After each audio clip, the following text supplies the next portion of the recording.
C'est une semaine aussi spéciale pour la Bissau. Et nous pensons que Gaïnayo, Nzambe akoye ba koko kisa oyalaka pe akanaki.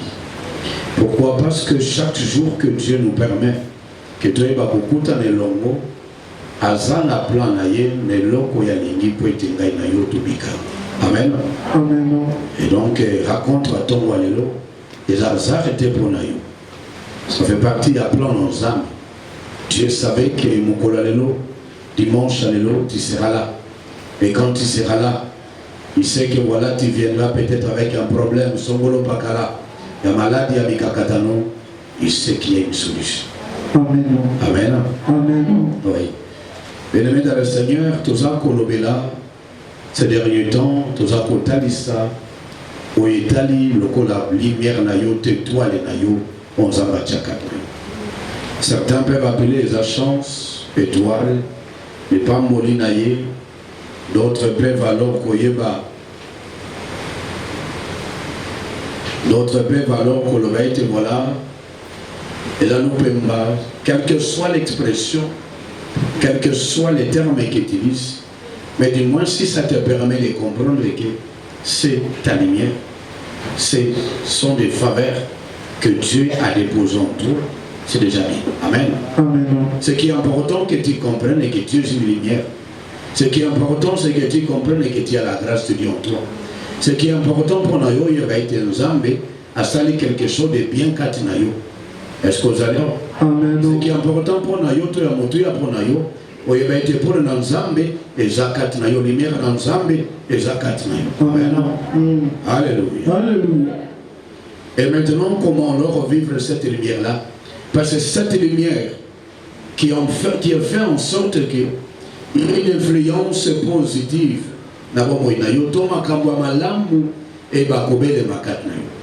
c'est la lumière qui est en toi et ténèbres et comme est possible pour nayo pour être vu nayo et ça l'a éclairé.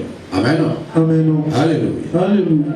Bible bien te prenez garde que la lumière qui est en toi ne soit point ténèbres. Amen. Amen. Il faut qu'on veille à Kalikona.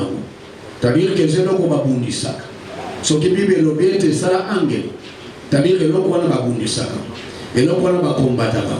Et l'on va battre les miracles. Est-ce que vous allez voir? Amen. Bible koko ebi samutute ka sala angel. To ayeba ko sala angel likambo ezake ayebi ke egoki mayete te. Ce qui Bible yebi ke likambwana babundisa kango akoloba noete veiller likona. Amen. Amen. Et donc on so ezake memelaka yo esengo. Bible zako recommandé biso to la parole de Dieu zako recommandé biso et sala angel likone lokwana. Veiller likone lokwana. Alléluia. Alléluia. Nalimokonsi. Yesu. Yesu akomama. Libela, libela. Acclamons très fort pour le Seigneur. Alléluia. Ce que nous avons yebete le kwana ubimelo lipamboli ukoyoka il faut kokeba na lipa ya ba pharisien. Il faut kokeba na ba levain ya ba pharisien. Il faut kokeba na vie à prière. Il faut qu'on veille la vie à prière. Amen. Amen. C'est-à-dire que Zama Kamonzamba yebete memelaka yo sengo yango azo interpeller pour que oyeba ko sala angel na yawo. Amen. Amen. Alors le longa na yo Nzambe a interpellé biso pour être toyeba ko sala angel l'étoile ya tchakat na biso. Chacun d'entre nous a zana lipamboli on Nzamba déposa. Chacun d'entre nous a zana faveur on Nzamba déposa. Chacun d'entre nous a la grâce Nzamba déposa. Mais cette grâce-là, le fait que Dieu a déposé en toi, ne crée pas automatiquement, ne fait pas automatiquement que to makambo yango e bakolata nzoto automatiquement. Je dis là-bas dans Nzambe quand ne sikote, Dieu se limite à te donner, mais toi c'est ton travail, en fait ton travail c'est de matérialiser.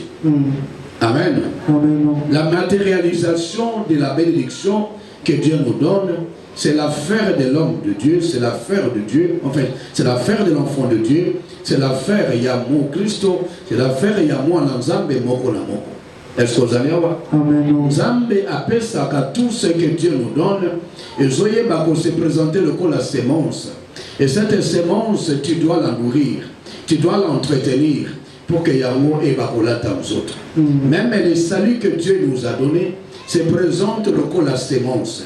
Si vous ne prenez pas soin du salut, si vous ne nourrissez pas les salis, si vous ne portez pas quelque chose pour les salis que Dieu vous a donné, salut wane ko kolate et ko bimate et pour ko yeba ko jure na salut wane.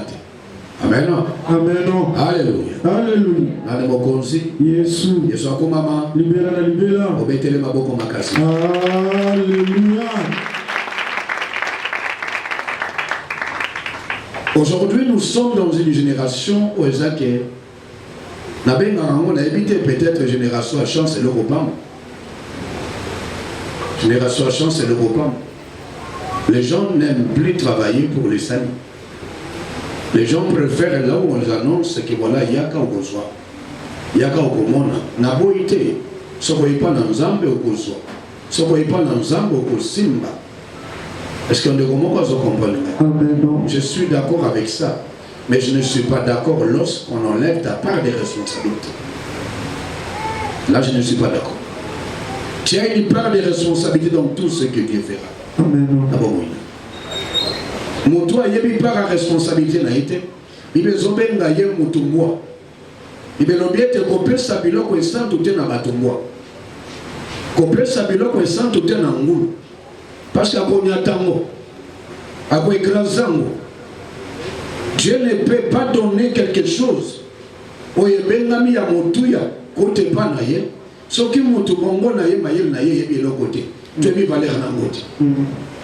que vous comprenez? Pour que vous puissiez jouer des faveurs divines, pour que vous puissiez jouer des faveurs de Dieu, il faut que vous ayez la valeur il faut intelligence à renouveler. Il faut y avoir comment qu'on y ait de la parole de Dieu. Il faut y avoir comment qu'on banga ensemble. Est-ce qu'il y a des comment qu'on comprend? Amen. Alléluia. Alléluia. Zoa Biblia. Ésaïe chapitre 60, verset 1 à 3.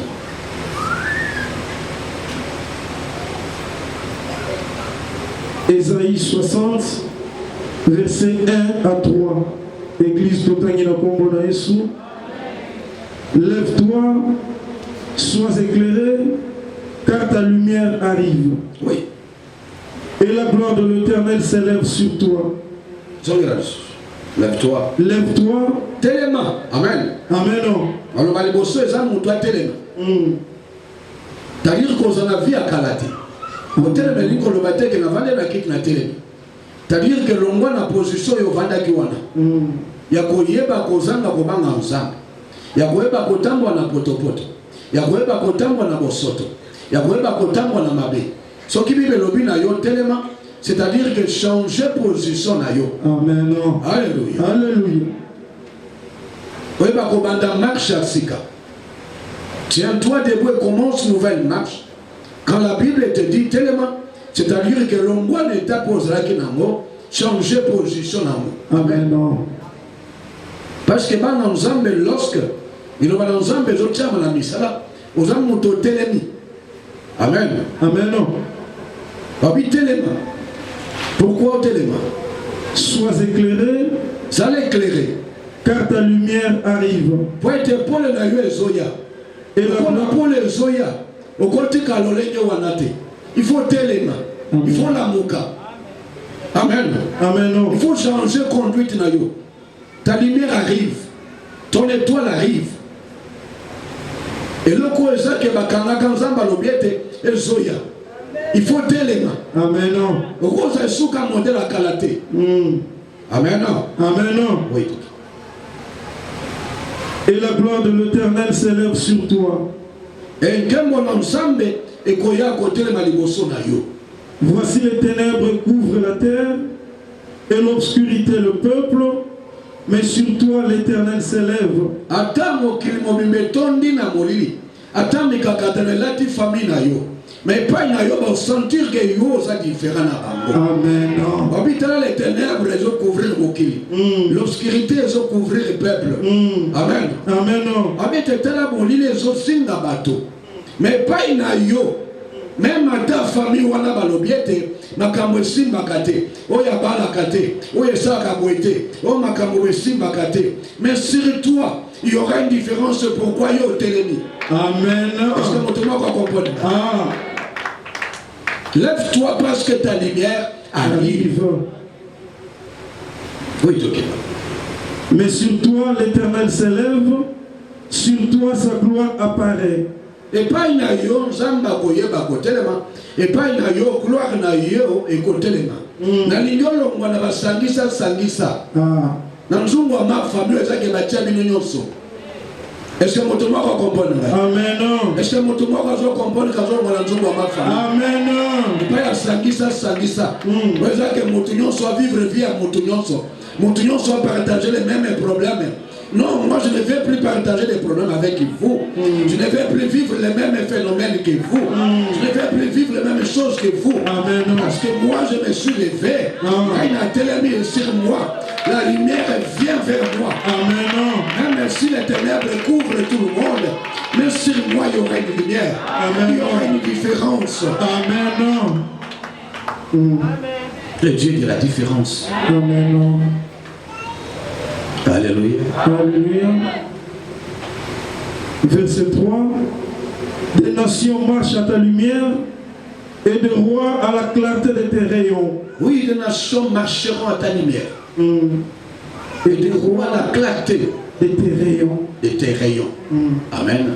Amen. C'est là où je voulais alors parler. De tes rayons. Amen. Amen. Nous avons expliqué que ce barré. Nous sommes allés dans le sous.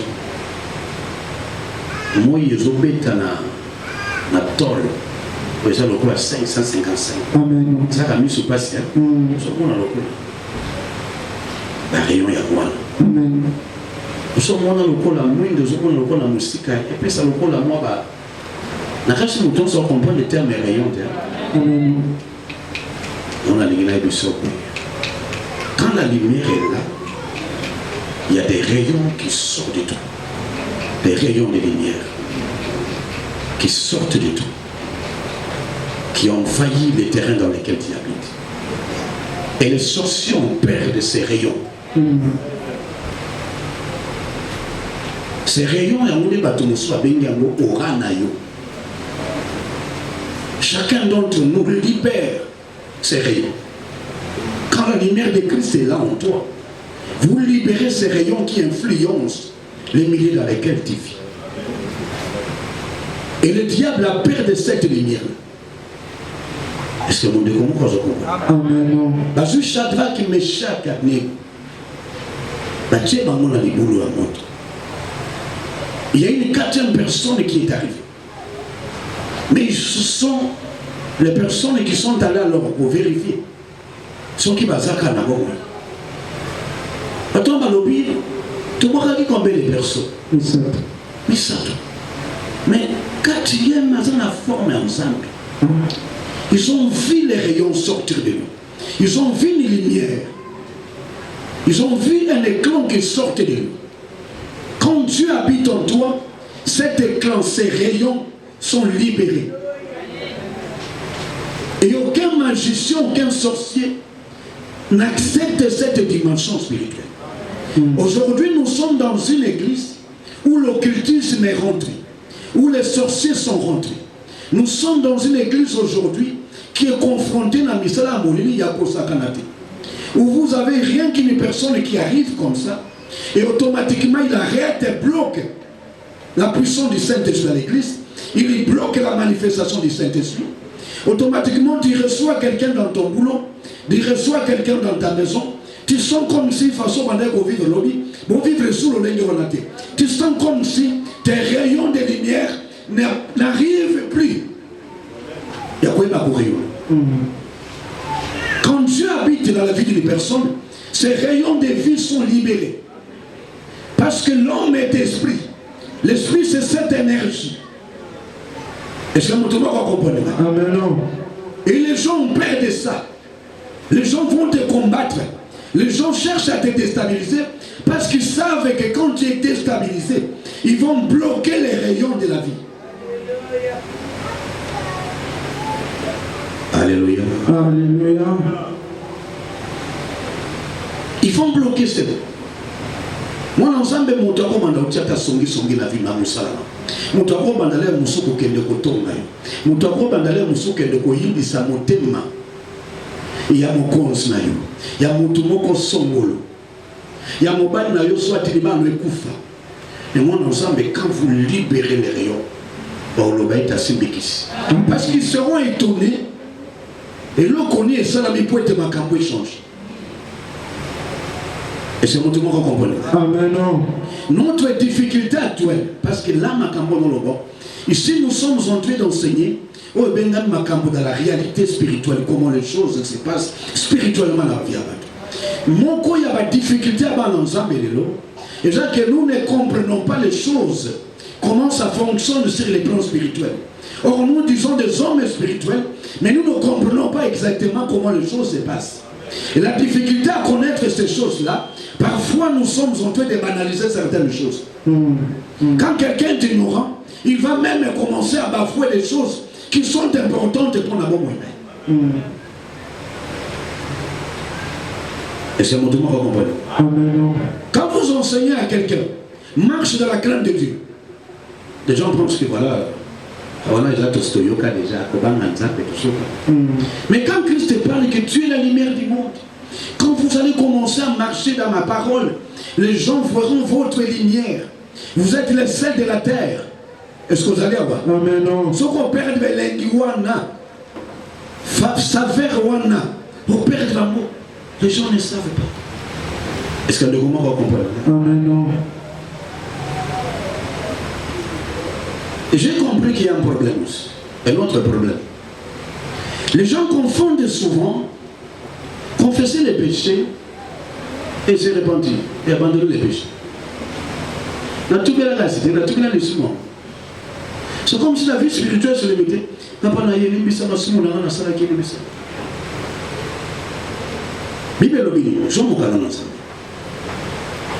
Proverbe 28, verset 13. Proverbe 28, verset 13.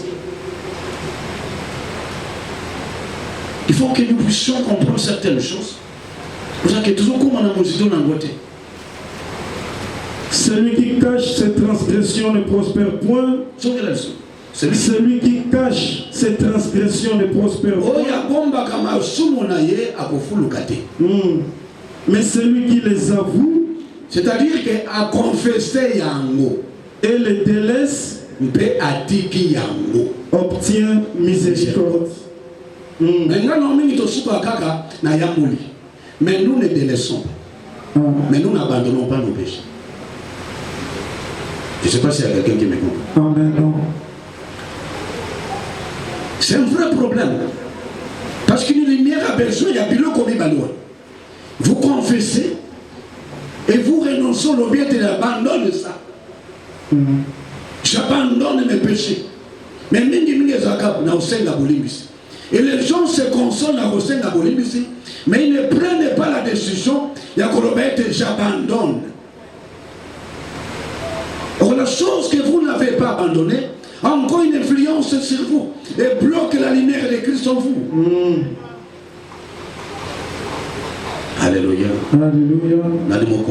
Yesu. Yesu akumama. Libéra, libéra. Acclamons Dieu pour ça. Alléluia. Ça bloque automatiquement la lumière de Christ en vous. Ça bloque selon vous. Yesu. Yesu akumama. Libéra, libéra. Je suis en train d'observer quelque chose. Que l'on la fois passée. Si vous voulez que votre lumière est dans les autres, et parce que chacune des lumières que Dieu a déposées en toi, c'est pas de chacune des lumières, parce que chaque chose que Dieu a déposée en toi, c'est présente comme une sémence, c'est présente comme une lumière. Et ça mariage, et ça monsala, et ça l'ambongo, et ça les loconines, et ça autre bien de lumière en Zambé, a été déposé 4 ans. Alléluia. Alléluia. Et ça lumière, et ça pour les ensemble, et ça qui a 4 ans. Mais vous devez savoir que n'abord il y a ce qui te comprendre était comment qu'on y est comme péché banzela o mongona kota kapona koyeba ko bloquer lumière na biso to koyeba ko évoluer kacha soko kena ndako na yo ndengo vandia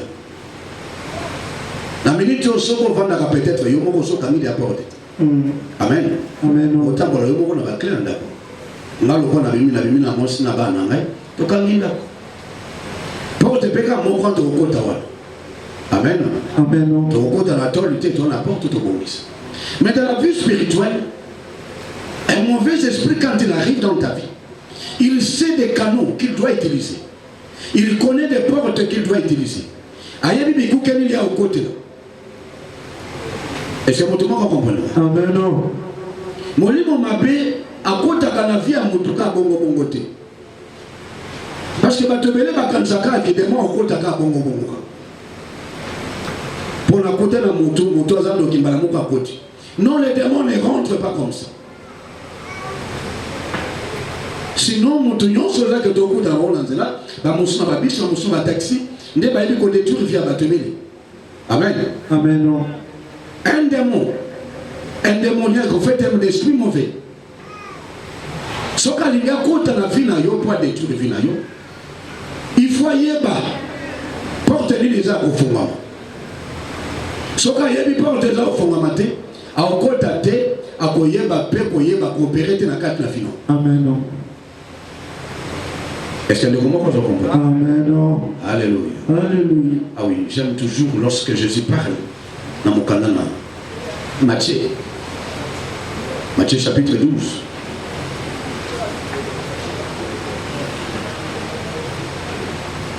Utumoko tabu kota nanda kwa mutamakasi.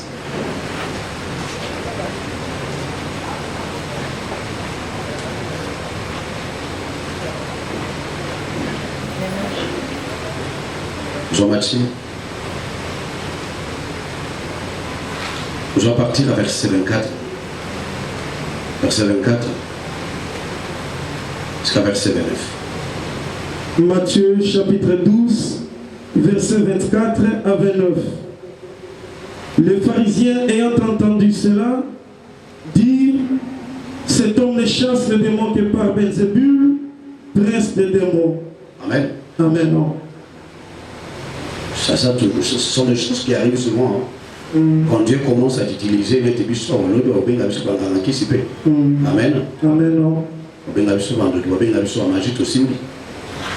Mais alors, lorsque Jésus chassait les démons, et les pharisiens ont dit voilà, nous avons des démons, on a prince des démons, on a habité dans les démons. On a des démons. Oui. Comme Jésus connaissait leurs pensées, il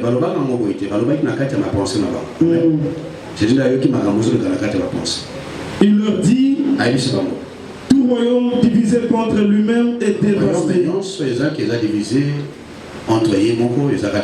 C'est-à-dire qu'à la fois à la fois Satan, nous opposons la stabilité spirituelle. On ne peut pas avoir Satan et Dieu au même moment. On ne peut pas vivre avec Dieu et avec Satan ensemble. Amen. Un démon, quand il veut rentrer dans ta vie, il faut rapporter dans ta vie. Amen. Ah oui, je suis fatigué des choses que je reçois ces derniers temps. Quand je reçois des jeunes sœurs, je reçois des jeunes filles. Je reçois des témoignages, des confessions, des personnes, il y a des serviteurs de Dieu, soi-disant des serviteurs de Dieu, qui abusent de sœurs, des prêtres, des pasteurs. Je reçois beaucoup. Amen. Amen. Il y a des soi-disant serviteurs de Dieu. Et ces derniers temps, quand je reçois des gens, les pasteurs Wana, abandonné au souvent la prière, et puis après le salaire aussi la prière, alors bien non, il faut la luka, et c'est la prière, il faut appeler son sémence. Amen. Amen. Il y a des pasteurs qui abandonnent la prière, la prière, et puis à un moment donné, on développe nos relations, contact, parce que vous êtes plus fort, aïe ma faiblesse, maintenant, on dit qu'on est tout le temps, et puis après, on voit qu'on drague, puis on va nous sommes habités, voilà, nengeza boye monika na ona ningina wendo mafuta na wendo mafuta na pakolo nzoto mobimba forma pakolo mafuta sera ye voilà no pakolo mafuta pensez que voilà pakolo ka aller mususu na mutu non comment on a nzoto te comment on a pena ngulima et puis après ça il bise la sœur tala soki mwana yo azokende na pasteur moko boye faut assurer kaza moto. Je n'aime pas parler à la salle ensemble. Mais il est qui? Amen. Amen. Le commis est béni. Mais ce qui m'étonne déjà, le comportement de la Bissopé Balance. Est-ce que mon toit s'est comporté comme Yogo Zongueremus? Est-ce que Yogo considère ce roi pasteur? Et si vous en avez fréquenté parce que Satan ne peut pas chasser Satan. Amen. Est-ce que vous comprenez? Amen. Vous savez, dans l'Église du Samoa ensemble, que le Saint-Esprit habite en moi, pas parce que je déclare que j'ai le Saint-Esprit, mais parce qu'on voit les fruits du Saint-Esprit. Amen. Parce qu'on voit, il y a l'amour, il y a la paix, il y a la patience, il y a la crainte de Dieu, il y a tout ce dons. Mais quand on voit les œuvres de la chair, vous ne pouvez pas comprendre qu'il est habité par notre esprit. Les personnes ne comprennent pas comprendre. Amen. Si vous voyez quelqu'un qui a les œuvres de la chair en lui, n'a l'homme que les œuvres de la chair, est-ce qu'on peut avoir le royaume de Dieu en même temps le royaume de Satan? C'est vraiment un mouton. Et c'est le roman qu'on comprend. Amen. Si vous voyez, mouton pour sauver ma négociation. Mouton ça libanda qui nous mal libanda et ça problème. Mais ce qui mouton pour ça qui nous mal que profiter de la faiblesse à bateau pour nous canzambe. À profiter de la faiblesse voilà. C'est l'homme le plus dangereux. Même les païens qui fait et comme les bandes a meilleur que lui. On ne se sert pas de Dieu. Soit nous prenons un bateau, nous avons côté, mais qu'on soit prenons dans un métier. Amen. Alléluia. Alléluia.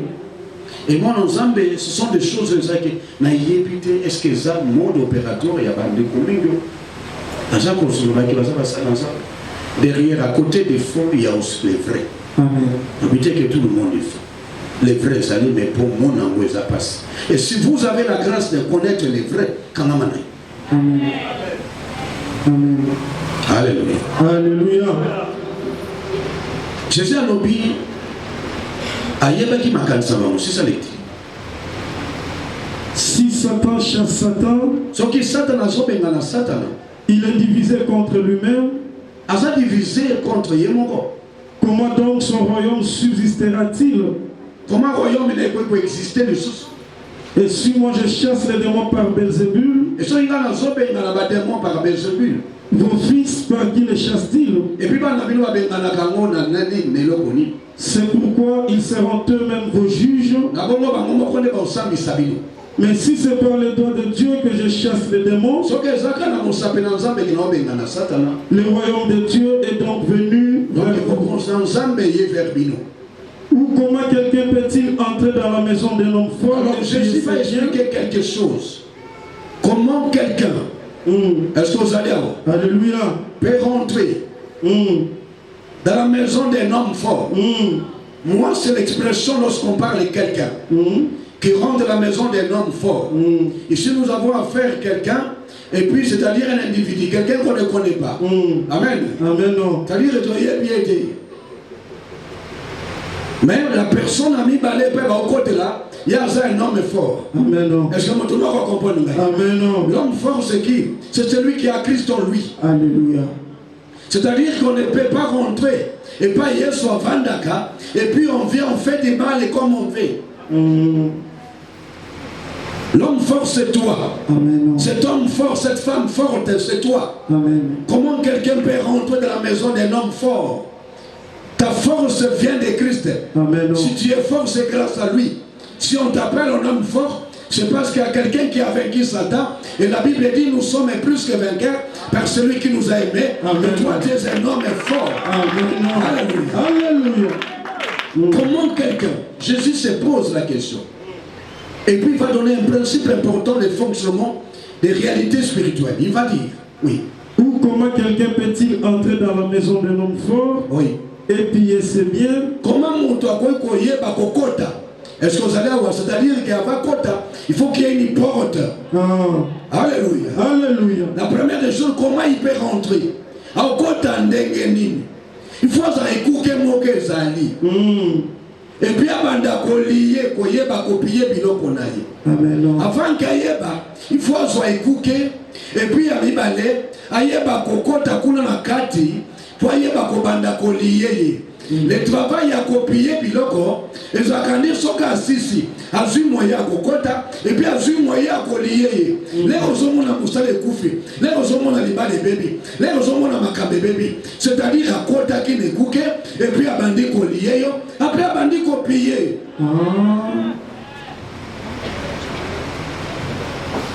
Mukolo osomona ba piye yo, faut le bas. Akuta comme et puis les racontes à la liée. Quand vous voyez dans ta vie les choses en train d'être détruites, tu dois te dire, il est rentré et puis il a commencé à me lier. C'est pourquoi il a pillé. Amen. Amen. Copier mon tout et la conséquence, il y a Kokotanaï, Pekolio. Il y a un homme qui a copié. Quand tu vois que tu as perdu quelque chose d'important dans ta vie, quand tu constates que tu viens de perdre l'eau comme mon Dieu, c'est qu'à Kotaki. Et dans le Koukeni, il est à Kotaki. Et puis les raconter à la bande, et puis la perdre. Est-ce que nous comprenons? Non. Moi, ensemble, on ne peut pas être pasteur charnel et puis commencer à délivrer les gens. Impossible. Alléluia. Alléluia. On ne peut pas être pasteur charnel. Celui qui veut être ami du monde est ennemi de Dieu. Amen. Il est tout ce qui est dans le monde, la convoitise charnelle. Est-ce que vous allez? Amen. Nous sommes là pour ça, nous autres. Ce qui nous donne l'affection de la chair est une inimitié dans Zambé. Amen. Ce qui nous donne la pour ça, nous autres, l'affection, nous autres, le sentiment. Avec un ennemi, et puis ils ont mon agité, et ça, à Bénin qui va demander,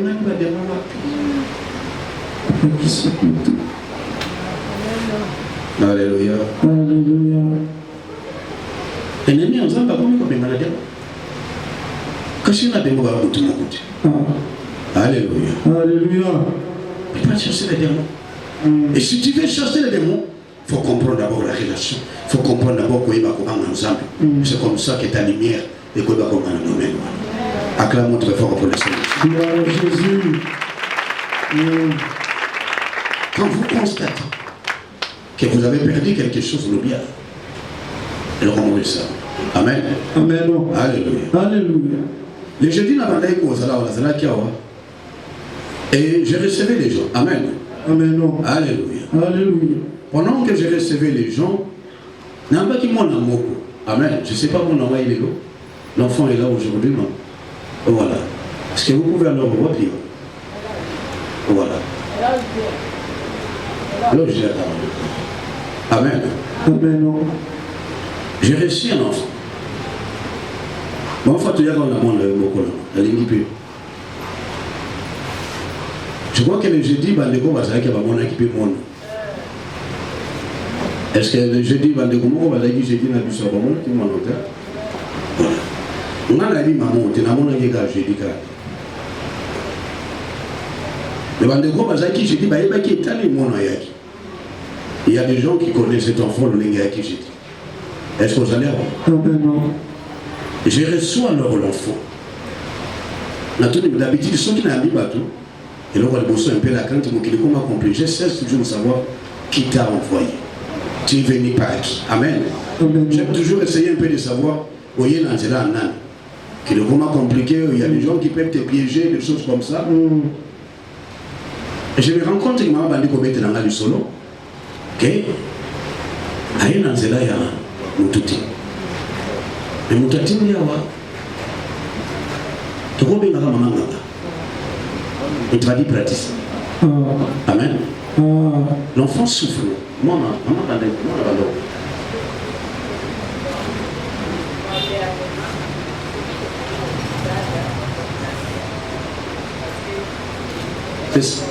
ça micro.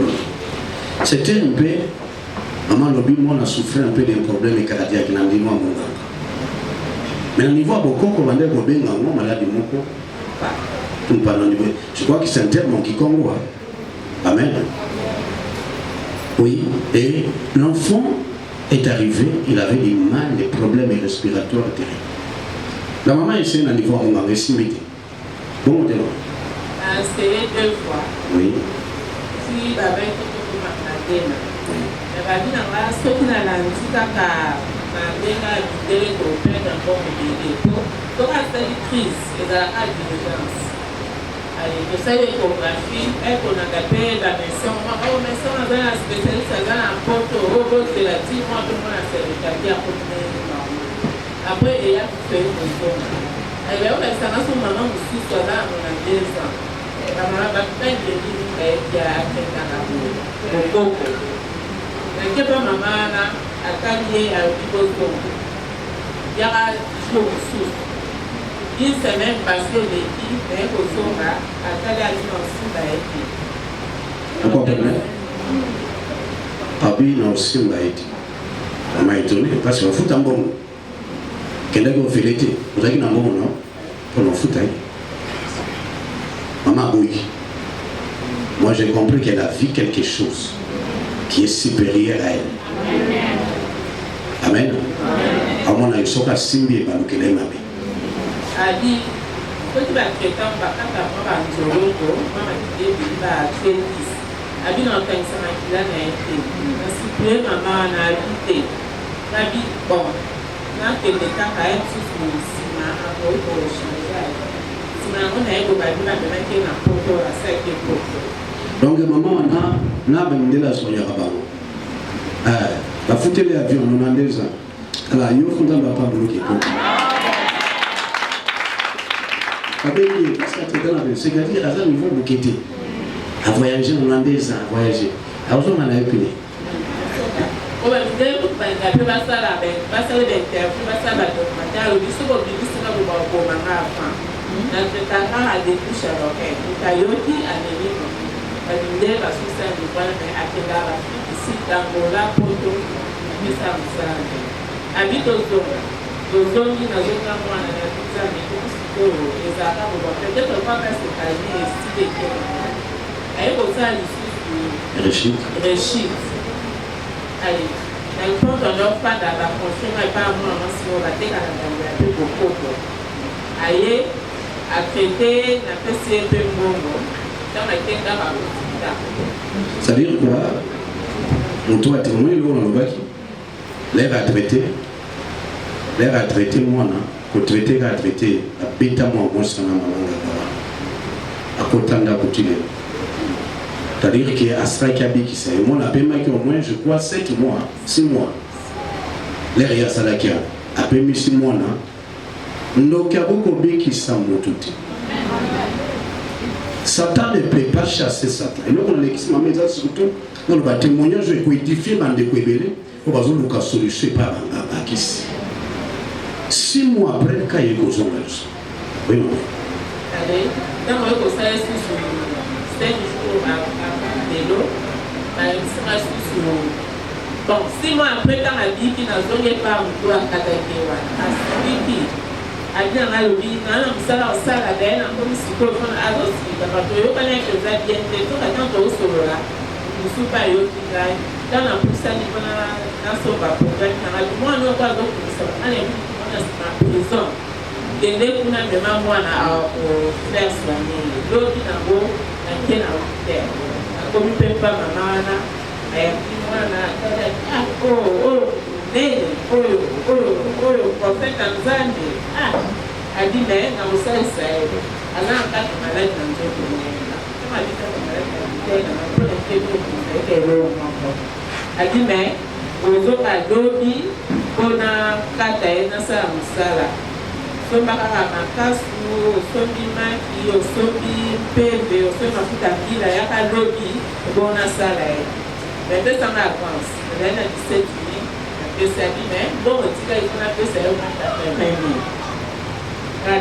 Pourquoi on va me dire, maman, on a un peu de même au la synthèse à la j'étais d'accord. Et au dos, madame Moana, la vie, bon, on a que des vocales à maman à Bissot, là, que c'était rapport à et que la tête maman à Bissot, la que c'est rapport à le Sili, mais pour y a, au dos, à tous, on a quitté Christ dans cela. Il faut y a, appliquer Christ. Je suis fatiguée. Je suis fatiguée. Puis à attendre une souffle, celui qui manque à l'union, à ça s'est évanoui. Maman dit sur quoi ça pour le corps médical. Elle a dit à combien d'insuffisance à Makila. Si vous avez un décalité, soit comme insuffisance à Makila, la Makila, la Makila, la Makila, la Makila, la Makila, la Pesa Pena Symphony. Il faut que nous soyons à la soupe, à des gâteaux, des tapes pour la mine. La mise en besoin à contrôle et à l'Istanbul. Dans quel époque, moi, je vais te l'hôpital des athées. La lutte à la maman, la personne qui dit, maman, faut que tu m'appelles, la nuit, faut pas symphonie. La personne qui m'a abordé, la personne qui m'a contrôle. Elle fini, maman, va faire un coco, elle me laisse la papier à aller. La Simbeka, la Simbeka, après 45 minutes, ça dit je vais boire du jus. Elle est passée au jus, la PC à Mairie, elle dit Karawana, elle dit maman m'a dit, problème n'est pour ça, maman dit qu'elle a un problème pour pas dit, que n'est pas dans ma carte à l'élo. Après moi, elle m'a dit que maman n'a pas 5 ans, 14 ans. Je n'ai pas hâte de témoin. Elle dit bon, maman, toi, tu es ici. Je suis mon tour, pour faisait un peu, bon, à 19 ans, on me dit les gros, quand on continue, moi, déjà, on a qui t'a rapporté, température est 40.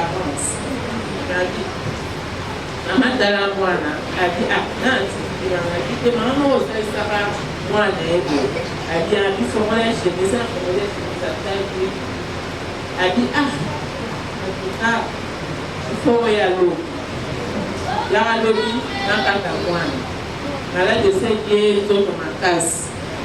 Ceux qui vivent, les apôts, Azan et Kabanzando. Et l'objet, il y a 6 heures dans la casse. Donc, à parole de mon fils à Bila, il me faut que je fasse ici, à ta paracétamol pour calmer fièvre. Que aux autres, il y a 6 heures au premier voilà. À Fobolé, à Isoka Gilette, à Sobi Gilette, à Sindé, c'est dans la carte à Kentorogo, à la Zokata. Dans la Zokata, à Zochanger, les mamans, à Zosalita Zosi. Et ça peut poser la santé. Abi, moi, on va couper, ça va être bon mal. Ah, à continuer, Abi. Moi, non. En tout cas, quel que soit l'ensemble, va faire ça, moi, là. Quel que soit l'ensemble. Moi, on a beaucoup de bon matin. On t'a dit, ça m'a dit, là, moi, on a beaucoup de poufa. Quel est la moi? Pourquoi va ça ensemble? Il m'a dit, ah, maman. Est-ce que l'ensemble là, elle a limité? Si on a mis mettre à ce côté limité, si on a dit que Lucas, église est délai, on a église est délai, na panzi, église est ça, on a église tout ça, on a wana ya molimo, on a église, on a Baba le dé na ebe comprendre. Abi, Baba de la nuit pas besoin d'église, on a ça wana, mais maman nous.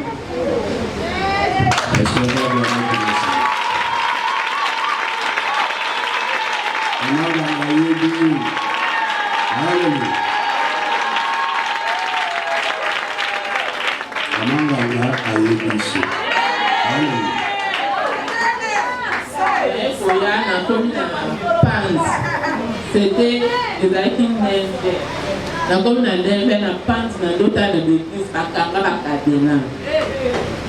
Bakanga Bakadena, l'église Bakanga Bakadena, bon, avec une église, on peut comprendre ça, il est vanité. Il y a du bon, il y a du même ce qu'on a Chabawa, il y a bien dans son transport. Donc, dans l'autre Kanda, et puis comme église, c'était le monde, personne n'a venu au pays, c'est ça. La Bini, on a moins un point, il habite sur la salle de fête. Mais na moi qui on dit église na bi justement na moniteur des églises na table ba te ou photo e bete na carte na bi a eza de l'église exacte ba moi on a dit 2 pas na zonga na moni jeep mo ya église ko d'abord dans le côté et na moni EBJC na e ka type et kanibé na bi on peut poser la église na pousa na de la moni sikoyo eza église na bi bon na kota na koti na moi peut ba fandi na yepe na fandi na pili pe mutu na bi alors ba fandi ko sege pasteur azoya ngaba wana mwana azaka na ba fièvre na tamba kana paracétamol na pe na sac na symphony na maina na fanja na mwana de ako bakunda meni soute aseni afanda na sote pour paragraphe moko na dernièrement tant que dernier urgence l'hôpital ba to kene inoise to na maternité à Bongo docteur a bien tout kabo ke ka inoise na ba kité toko makane de to fandi mais moi de plus en plus l'enfant s'est fatigué. Allez, bah tu peux depuis 9 heures au comité 15 heures, bah tu vas au compte, bah tu mets la tire. Mais quand ça, frère moi j'ai un peu bien dit ah. C'est moi parenthèse ce moment nous autres toujours en bas, tout le monde kaya moi na zobe. Au saute c'est protocole azana.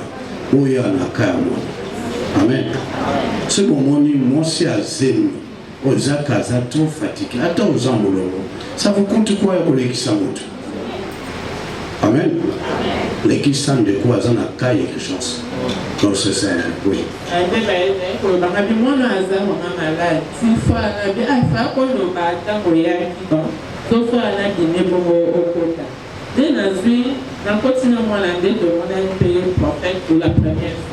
Est-ce qu'on peut acclamer très fort?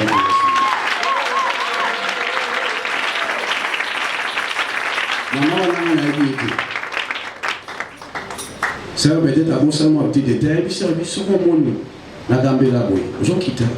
Église à Bima, on est qui côté à Vino et la Douane. Donc, il y a sur celui à Vino et la des habits sur terre. A expliqué l'état. Et la maman, comme elle ne connaît pas les coins, elle arrive là. Et lorsqu'elle me voit, c'était alors les coincants, c'était au moment où moi j'ai rentré aussi. Elle a vu alors, Mire la buisson de Bima Moukeboui.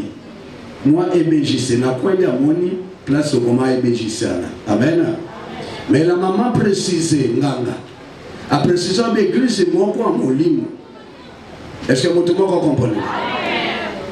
Là, la Vandi, na EBC, ma Mélène, na EBC, Madame Nanga, qu'on a dit, regarde, je ne connais pas Nganga, tu écoutes en EBC. Mais bon, donc il y a un quartier à côté de l'EBC. Bato bakanga mabala bana bato alo ba yebi ke tobe bisa misana ba wana zambe so moni pasteur otambola buso andoki so moni pasteur okusaka na bana bato na église azami salama be parce que ndingo saboye na yebi ke bandoki ba yebi ngai batindela ngabe bato musupe est-ce que kana mutu na kosa ba vandir soko moni osangwa za ba idemo ko derrière ça. Alléluia. C'est l'image de ça que bato ba yebi bisoté biso yi bato te me bato ba zoi ba biso. Dans une mois na biso sert na lobby moi no denga zaboye soko continuer pana mais détail moko maman ne raye au moins tellement tamoli mingi na banda kwa nganga na bato wana elle m'a pas relaté que maman oya salaka ye pendant 6 mois moi na komaka bien à kotanda. Je me suis dit peut-être elle pensait que moi j'allais avoir un père. Là elle s'est ma moi moi na yo soko continue au Guinée panganga na s'est pas mis manganga mon côté à koko simba ye pour moto asimbi momo ya mono azama kasi akobo mabato. Maintenant on a ébiso que zanga ite me Yesu Masia. Est-ce que vous allez voir? Laissez-moi que ça la prière. Na bino que non musikati. Na bi je te demande na male ko to simbi loko. Seigneur le côté. Nous faisons pour la gloire de Dieu. Est-ce que vous allez voir? Bayeba que si quand zamba zana no leguana. Na ibise mwa bisala ka prière mon koloba na opesa mwana ngai pa na Yesu Masia. Na jimona na bisala ko zo pesa na mwa. Et c'est moi, on a aujourd'hui pour nous, on a su. Donc on a su, maman a eu un lembi. Yes, on est mailloté. On a le transfert. On a au conscience Satan, on a transfert au conscience. On a bazalaki awa, il y avait la sœur qui a la sœur de côté, on a décollé bazalaki. Mais on a dit malais comme si. Les gens étaient étonnés, les enfants qui les respiraient. Alléluia. Moi, d'ailleurs, j'ai été marié. On a douané et qu'on joue un peu de sous-sous. Est-ce qu'on peut acclamer le Seigneur? Je voulais un peu de parler après la question. Acclamons très bien pour le Seigneur.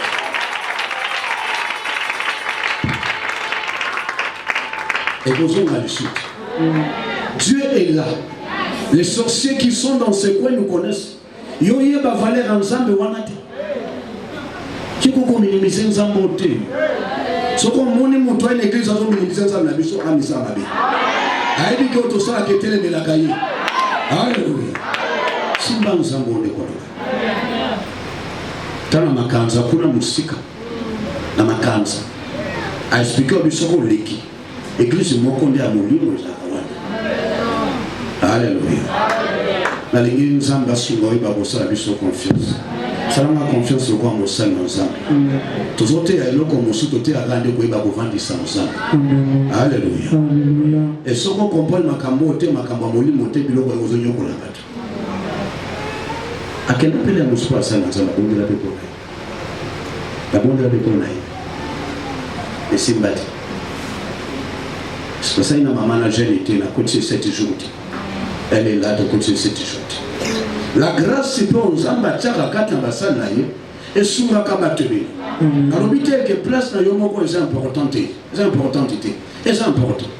La grâce aussi que Dieu a mis na quatre ambassades ensemble et joue un rôle monene pour la délivrance. Ce qui nous ambassades yongolo, il y a gros appel pas ya moto azovandi ensemble tinga mai. Parce que aux obango est facilité. J'ai fait la prière dans le Bible, voilà. J'ai compris que l'air maman va dire qu'on mettre dans le solo. Mais c'est moi dans ce qui montre au salaire. Soit qu'à simbier, montre à beaucoup. Soit au bel aliment, soit aux problèmes. C'est comme ça que la maman va me raconter mon tour quoi sur le cahier. Après ma pendant 6 mois à Kotanga. Va bien. Maman mon colo on a pas à mon ton expérience à vous abalater. Il y a beaucoup aussi mais pas boire sur la risque. Atali amoni na film na ye na mission ya moni amoni que moto asimbi mono soka meki do problème mais biso to arracher mon âme donc on a ça au conseil sur la Yesu a dit ça qui pour la lobete j'étais plus de milliers de ce peuple pour que on na continue y pas na bango pour longo na bango na kata bo conscience satana on continue na kata bo conscience zama neka ye na bi awe za problème ka moko makaso nzamba saka na ngeza don révélation discernement de l'esprit connaissance. J'ai compris que voilà, ici, je ne dois pas partir à gauche, à droite. C'est transfert d'autorité. Alors, on a l'autorité à Satan. On a un point précis. Nous avons tout na moi et si parce que nous avons bien pas na et pas na Yesu nous avons faiblesse azambe musu ma difficulté les musu via prière et télématé mais ndenge asali bongo na retango parce que ceux qui n'ont sali prière et na bengani il faut maman soit capable de continuer. Namoni que maman a une difficulté à combien épuisé, à combien souka. Azo kenda kana po aza désespéré. Moi mon tout soit comme désespéré. Attends et puis c'est quoi qu'on sala boy. Ouais qu'on sala boy. Et azo luka sika mona bonzo wa kimia. Est-ce que vous allez avoir? Amen. Tu sais alors la prière à bon so ko boni moto azo comme l'état wana. Olobi otie bébé. Olongoli. Le sena longoli maman. Parce que maman va bomba eti. Après c'est pas na Yesu Masia et ngai j'ai cette autorité ya kolobete Yesu akabeli au monde. Alingi mon ensemble nous sommes encore tous en richesse mais toujours la richesse ou amati. Nous sommes encore en étoile mais toujours étoile les akat na bisoti. Je voulais que ce témoignage t'aide. Je voulais que ce témoignage puisse te faire comprendre que Dieu est parmi nous. Amen. Nalingi, on comprend que le diable, lorsqu'il vient dans ta vie, il y a un canon où il a utilisé. Il y a une porte d'entrée où il y a côté. J'ai parlé pendant la semaine Il y a un canon motoba. Il y a un nyons na mozinoti. Quand Satan vient, il va chercher des portes d'entrée. Il va chercher des voies par laquelle à Gogoye va te toucher. Porte à l'ébosson, le baquet, quand l'ennemi cherche à te toucher, ils ont monté maintenant. Porte à mi-bané, ils ont coupé maloba, la parole. Amen. Alléluia. Alléluia. Porte à mi-sa, tu n'as pas d'ailleurs kolobela. Ils ont qui le sexe. On dit doit bosser sur les autres. Et porte à mi-ne, ils ont un contact. Oui, ça m'a rendu mon abat. Et dans les guinées lobela, et pas une souka qui la fois passe. Je sais que chacun d'entre nous, chacun de nous, c'est au moins que ce qu'on a vu qu'on va monter maintenant, toujours faut la porte, le matin, il y a garde ton cœur plus que toute autre chose. Car c'est de lui viennent les sources de la vie. Amen. En réalité, dans l'homme, c'est l'esprit. Le souffle du Tout-Puissant qui donne l'intelligence. Dieu a créé le monde par la parole. Il faut qu'on y vienne dans malheureux de ma carte. Amen. Il faut veiller dans malheureux. Il faut veiller dans la parole de ma carte. Si tu ne veilles pas sur les paroles qui sortent de toi, et vous avez malade pour la vie. Parce que la prophète a bon. Tu peux déclarer, tu peux prier. Mais après ça, il faut qu'il y ait alors des paroles, des pensées qui accompagnent ce que tu as déclaré. Alléluia. Alléluia. Mais dans les Guinabet, à certains mingi lelo, dans ma cabo est allé au sanguissi aux autres. Et là, on a porte d'entrée à mon aîné. Au sanguissi aux autres, et là, on a porte à batebele, bazon compte à n'andégué à détruire la vie à battre. Au sanguissi aux autres, et là, on a l'ipamboli aux ambatés, na kati na coupe. Amen. Amen. Mais après, on a voir un rituel satanique. Il y a des gens qui rentrent dans cet acte-là, pas pour que aïe bakosalo tobengi kokisa o mokam na nzambe, mais ça pour aïe bakosalo tobengi ba rituel satanique. Est-ce qu'il y a des moments que je comprends? Amen. Nous ne devons pas être ignorants de ces choses-là, parce qu'en étant ignorants, nous risquons de subir la conséquence de l'acte wana. Bibelobi, mon peuple périt par manque de connaissances. Est-ce qu'il y a des moments où vous allez? Amen. Dans les guillemets, ça a vraiment attention. Parce que nous avons dit que les lots, nous avons dit que nous avons aidé pour nous faire. Alléluia. Alléluia. Nous avons mon 1 Corinthiens, chapitre 6. Chapitre 6, versets 15 à 20.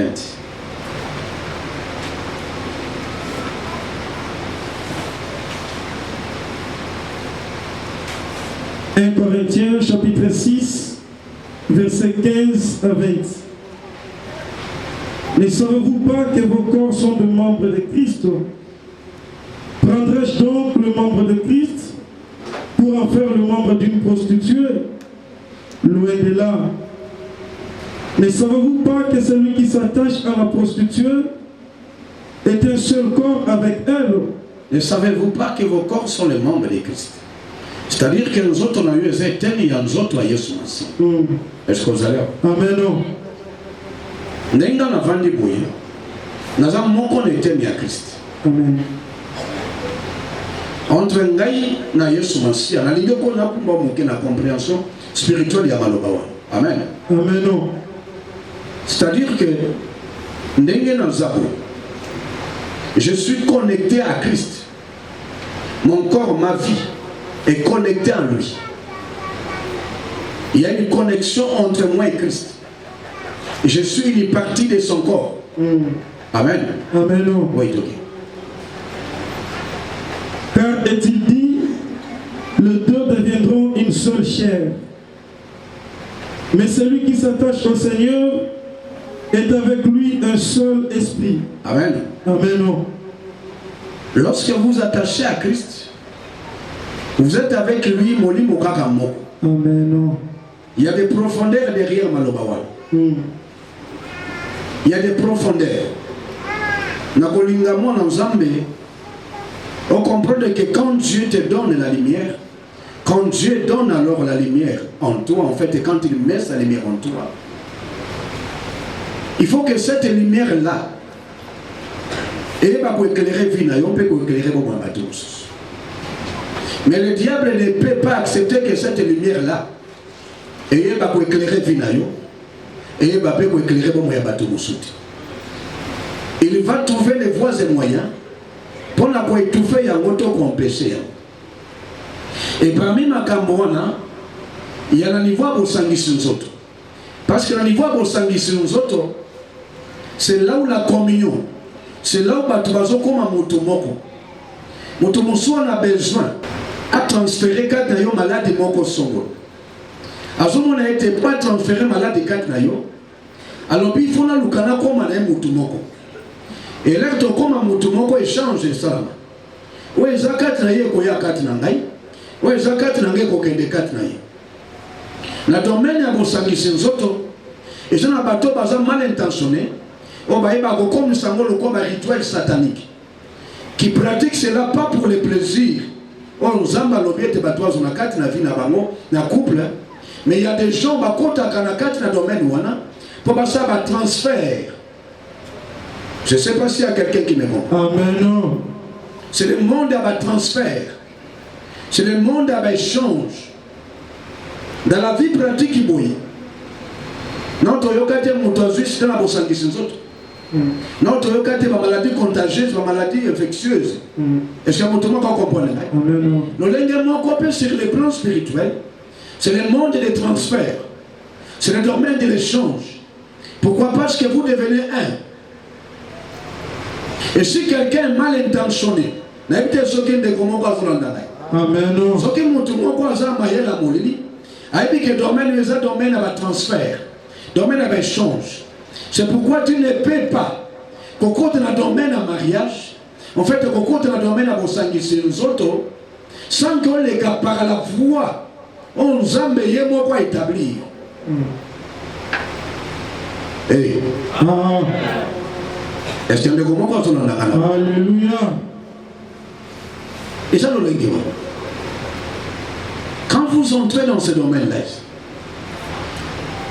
et lorsque nous arrivons au verset 17, l'objet est celui qui s'attache au Seigneur est avec lui un seul esprit. De comment on a invoqué? Amen. Naïbi Kotan a passage très bien. Naïbi Kotan a rendu très bien. Moi, en Zambé,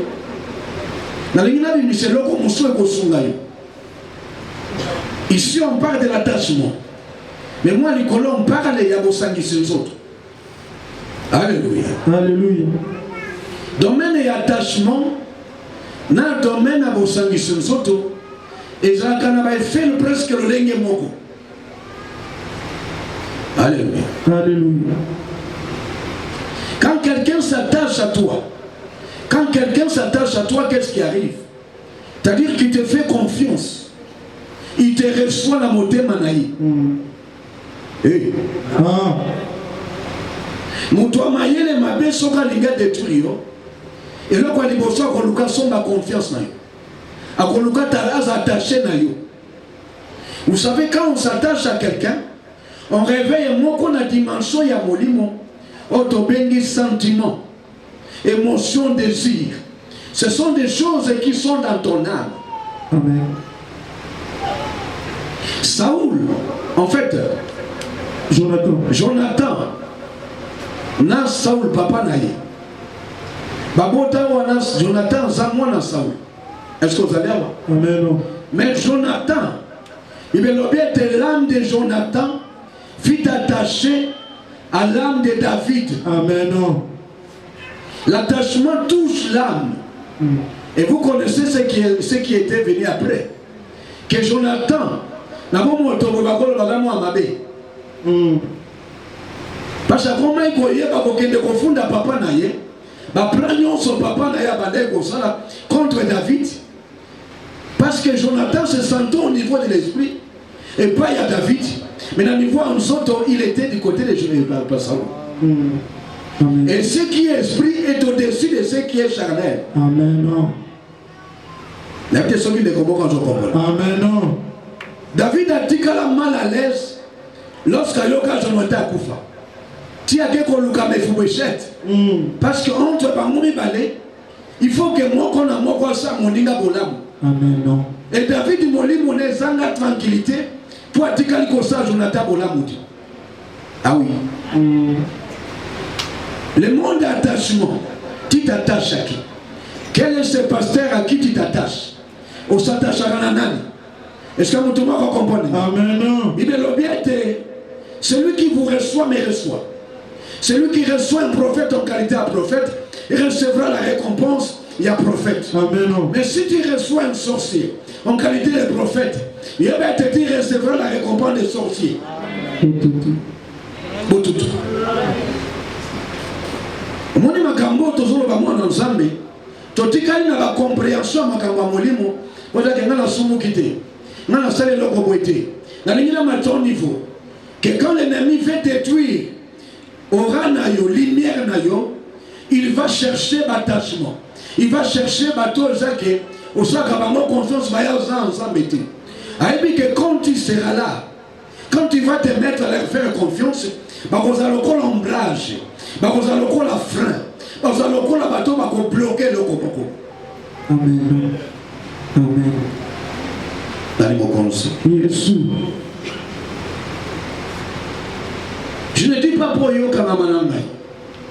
Et je le dis aussi pour kamamanangai pour ceux qui n'ont jamais sauté dans ma vie. Amen. Mais j'aime toujours nangolo nzamba pesi biso. Ya kola zete solo kati na muteza molimo. J'aime toujours kola kisa yo l'impact de tes sentiments, de tes actes. Quand tu fais comme ça, tu es libre. Mais il faut que tu sois conscient que je m'attache à lui et je ne reste pas comme ça. Il y a aussi un échange qui s'est fait. Lui me donne et moi je reçois aussi. Moi aussi je lui donne aussi. Amen. C'est vice versa. Amen. Alléluia. Alléluia. Alors domaine à vos sangs ici nous autres. Et ça m'a mis kakata nous ça m'a kabébé. Il y a mon azé qui s'abande de combat ensemble. Le cas moyen, tokoma topambola libala na yo. Kopambola libala ezaka olata voile ti. Komisaka kotala tata kobongisa makambo ya voile. Le cas mokolo lobite na sina bana mona bato. Tokoma tana ndako topamboli. Est-ce que vous comprenez? Amen. Pourquoi? Parce que le mariage Nandenge ya famille, nandenge onzambe fête. Tout d'abord on a ndenge ya mokili. C'est une relation ya bato, to ya ba groupe à bato mini. Moi c'est Zoya. Talaka ne toka mokola continue. Est-ce que vous comprenez? Amen.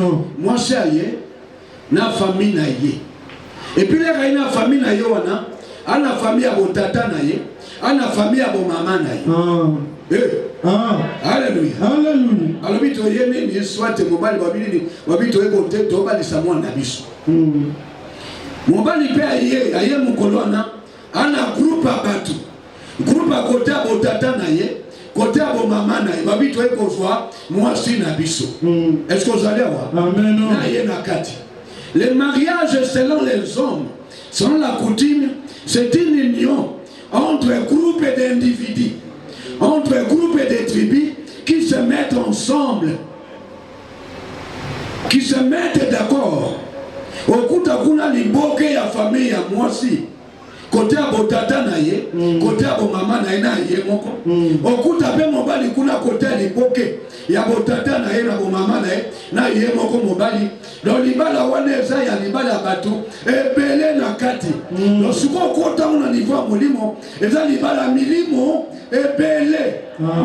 Est-ce que vous ne comprenez? Amen. Les boya l'église boya liboso na nzambe. Wana yo zoya azwa na etuluko abatu na yo wana, opo azwa na etuluko abatu na ye. Alors biso to lobi mwende boye wana. Tolongola bino nyonso. Bo tata na bo mama. Tolongo to kota botika kana bato misato. Mwasi na mobali Yesu na kati. Et puis Yesu lobiete que personne ne sépare ce que Dieu a uni. Alléluia. Alléluia. Ce qu'on a la religieusement, ils ont été pour la talon à peine moi ensemble. Ils ont pour casser ma toile.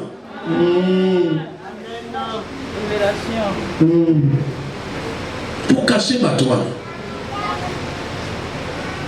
C'est pour casser mon son non baliwana. Azan ba loi établie par la famille na bango. Mon baliwana appelle la loi établie na bango. Pour ça on va changer ti. Leka ya koluka atindi ko ya ekoto. Soka atindi ka kuti Yesu na katikati. Est-ce que mutu mako comprendre? Alléluia. Habite bo balana ki pona bongo ta izaka alliance moko. Est-ce que vous allez avoir? Amen. Donc maman tani alera na ina ibali. Abala ki mo santu tete. Nazali na makambo pe a famille. Lenga pe na zoa pe na makambo a famille no. Mais ngai na tia Yesu Masia. Est-ce que mutu mako comprendre? Amen. Et là ko etikali pona biso ezalini. To komi ko matavia prière. Pour ba aura négative, oh ya nango, on appelle ya nango, et quoi ya pour que la lumière de Dieu est sur le cycle. Est-ce qu'on peut acclamer très fort? Alléluia. Alléluia. Il faut encourager les gens. Tout le monde j'adore te même, tout ça la réaliser car dans des apôtres nous calons tout pour ça. Au bien ma pasteur abondamment. C'est le bon ça va voir la vie va nous ça la boîte à plus tard les camotés mais va déclarer puis moi tananda kubaye ba pambuli faites atteindre au yaka plus tard il n'y a pas de problème. Cette bénédiction peut se faire à la maison. Est-ce que vous comprenez? Amen. Pourquoi? Parce que vous bloquez la lumière que Dieu a déposée en vous. Vous risquez de bloquer ça. Donc c'est là où il y a des gens qui pratiquent cela. Donc on a un rituel. La bêta qui est sur l'an de quoi qu'on fait la mobile. Et la coutume n'a pas eu fois qu'il n'a pas qu'on a mobile. Fois qu'il y a 200 autres. Juste pour nous faire comprendre que vous devez faire attention à la domaine. Parce que ma camoufle tout le monde va dire qu'il va vomir. Va tout voir vomir. Moi, nous avons besoin de Zaka pour la bango. Mais il y a tellement de portes dans toutes les autres là. Il y a un monde qui m'a camébélé à ma baie et continuer comme ça à tirer l'eau dans la vie. Est-ce que mon tour va comprendre? Moi, nous avons besoin de vigilants dans ce domaine-là. Il y a des personnes que vous les voyez, des filles, des hommes que vous voyez, à autant de la loi, à autant de la mibeko. Amen. Amen. Ceux qui vous en avez, ils ont transféré. Ils ont transféré. Il faut qu'on s'en monte à la prière. Ceux qui attendent, moi la voici. Au bali, moi la mobile. Moi la Zambé. Vous savez, ça va tout mousseau à bali. Mais comme on a qu'après avoir Kobala, vieux hommes à taper. Papa, on livre mal les balles là-bas. Et là, quand on m'a battu mousseau, c'est ça que vient prière aux à la télé. Parce que là, on a monté à jouer à jouer à auto bengi. Moi, énergie n'a ya ma béwana. Pour ma cambouillon soit quoi ici à mon anoté. Il faut que vous soyez capable de vivre la prière et mataka. Plus ta prière monte, plus la puissance monte, plus ces hommes mataka, aux autres soient les dessus, sur mon peuple, on ne croit pas même la kio. On va nous sentir que nous, et c'est bon, je continue. Comment yo balani? Nous l'avons la balle ici, nous en gamoui. Si on a monnaie au bandit, on ne peut pas nous dire. Parce que je ne peux pas te dire que ne croit pas au baliwana. Quelqu'un qui va prendre la famille. Même un gars, nous avons la prendre un gars qui n'a qu'à t'aller. Nous voyons Bishop qu'on a passé des moments dire aussi. Après ça, on a commencé à sentir que tu m'as dit qu'on m'a tamalé. Est-ce que vous allez avoir? Amen. On a passé des moments exacts. Bon, témoin. Et bon, la boîte à mêler quitter. Est-ce que mon tournoi va comprendre? On sentir mon kaouki. Mais qu'est-ce que j'ai fait? Tu comptes à ma bonne nuit. Tu comptes à ma bonne nuit. Nazoya, j'étais piéton. Mais dans le but que nous avons benga mon salon pour n'attirer la boîte. Je venais de Rigini jusqu'ici. Alléluia. Alléluia. Mais je faisais quoi? Nous avons matin niveau nanga. Non, matin niveau nanga. Non, tombe la niveau nanga. Je commençais à impliquer ma femme. Je commençais pour que l'aura négatif et quitta, pour que le niveau spirituel soit au-dessus, Il y a Makapo que lumière est bonne. Et qu'est-ce qui s'est passé? Malamoko après. Tu vas tirer Renata, tu vas dire qu'il a piéton. 2 ans après, tu sommes Moutouka. Et c'est Moutouka qu'on comprend. Amen. Une année après, madame, mais tu vas dire qu'on m'attend. Nous avons appelé ce que c'est qu'on vend. Et tu vas dire qu'on m'attend le gars. Mais on a commencé, je me souviens un jour, j'avais alors mon salon de coiffure, mon petit frère de ça. On sait ma petite frère. Est-ce que beaucoup de moi quelque chose, moi t'Amérique à moi ici. Ce jour là, on a 5 ans, moi en Amérique qui a été. Donc comme ami c'est un problème. La mouka na tongo moi na yo, à l'Amérique exacte, on a passé ça à la moto. Bien on supporte. Et on y est battu. Amen. Mais l'autre est côté à la boîte. Tandis qu'on mata. Dès ton long, ton équipe est tapé les lots, les natels mes bouilles. Attends, yo kabel ngati, mais l'autre combo, on lit pas. Ton Amérique à moi, en tout cas, voilà la salon est tapé. Est-ce qu'on peut acclamer très fort pour le chant? La sauta est tapé. Mais bataille qui vont monter. Parce que je comprends que les gens vont monter la moto, à ça peine à mon pépé. Mais pour ton neutraliser, il faut ton mettre la vie à prière. Mais non, on va pas la ligue psychologue, mais on va la vie à prière, négligence à vie à Baba, donc il y a bien la vie.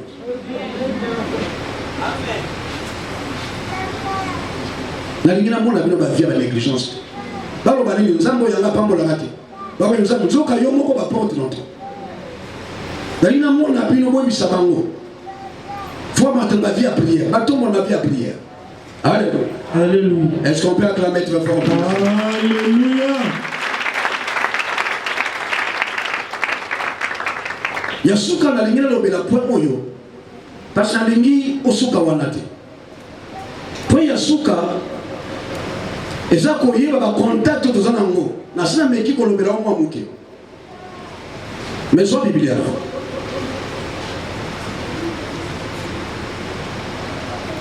Proverbe chapitre 4 verset 18. Proverbe chapitre 4 verset 18.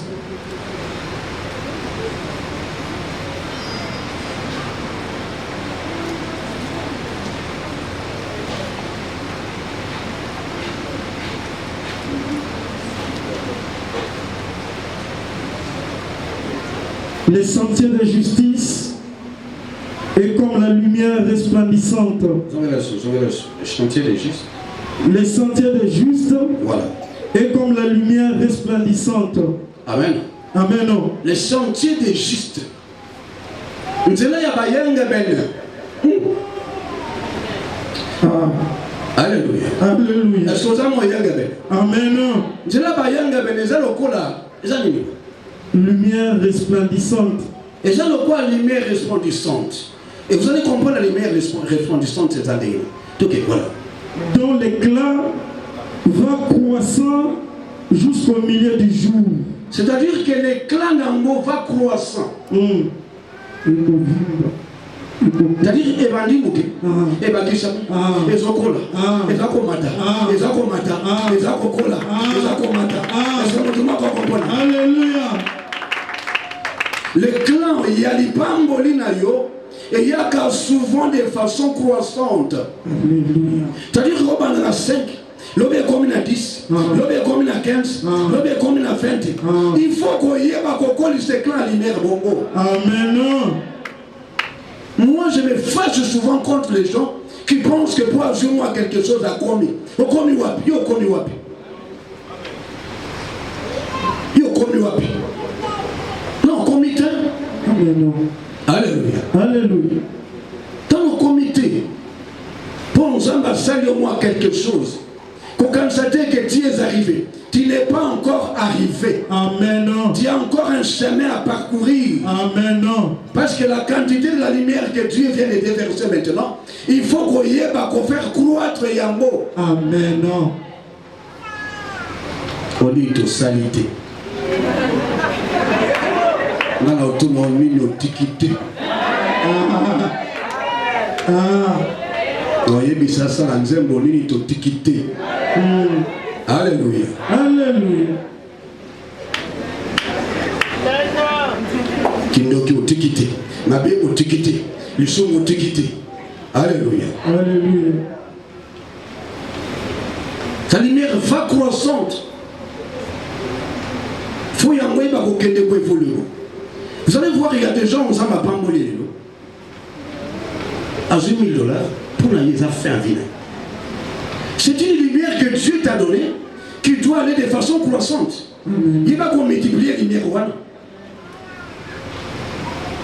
Moi, nous avons qui nous sommes parmi les protocoles de la vie. Moi, je suis au Samo Moussamo, je suis à Salmo Moussamo. Ce matin, on a dit que le PSA est minime. Le matin, on a passé quelque chose. Eh, Malobé Betty Nazalobi. Eh, merci Seigneur. Nous avons bon tenir la vie. Est-ce que vous allez voir? Nous avons bon tenir. Il faut bien tenir, il va tenir. Et Betty Nazalobi, maintenant, la vie, c'est un bon gars. Mais moi, ça tourne dans ma tête. Est-ce que vous allez voir? Non. Est-ce que vous allez voir? Est-ce que vous allez tenir? Basé Béléné et Zabongoba Nangana. Avant, on préfère acheter la tenue. Quel on l'a dit? Est-ce que vous comprenez? On soit à cause de l'ensemble, on appelle ça $1 000. Mais on peut ça 1000 du côté. Après, c'est le sang. Les autres, ils ont dit de façon croissante. Le on n'a pas monté à Kabelo 50. On a dit moins 10, on a mis moins qui bouille. Le bien sous monté à Kabelo 150. Nous avons à aucun moment 1000 loyal ou comme ça, on a mis les balaboko. Nous avons appelé sur 1000 du coup. Et ça m'a bêté. Mais il y a une lumière qui a voulu peut-être balancer. Et comme Dieu t'a donné le sang, comment dire alors? C'est une lumière. Parce que la bénédiction du Seigneur, c'est une lumière. Est-ce qu'on sait quelqu'un de façon croissante? Est-ce que vous comprenez? Vous savez, les contacts que nous avons avec la bénédiction que Dieu nous donne, nous ne savons pas les multiplier. Nous ne savons pas les multiplier. Nous bloquons cela. Nous bloquons cela. Quand Dieu t'est béni, à son quantité, abandonne la lumière. À cause de la 10, à cause de $10 000, même à ta bandelle, il y en a 1 million. Il y a le quoi, les apôtres les apôtres se multiplient. C'est lui qui avait 5, à ça qu'il a multiplié. C'est lui qui avait aussi dit à multiplier. C'est lui qui avait 1, il a tendu aussi qu'à multiplier. Ce qui est bandit pas na yo na 5, ce qui est bandit na 1000, ne te dis pas que je dois m'arrêter là. Je dois multiplier cela. Amen. La lumière de la Christ. Il y a croissante jusqu'à ce qu'ils aient une lumière resplendissante. Ne bloque pas ta bénédiction, ne bloque pas ce que Dieu te donne. Amen. Amen.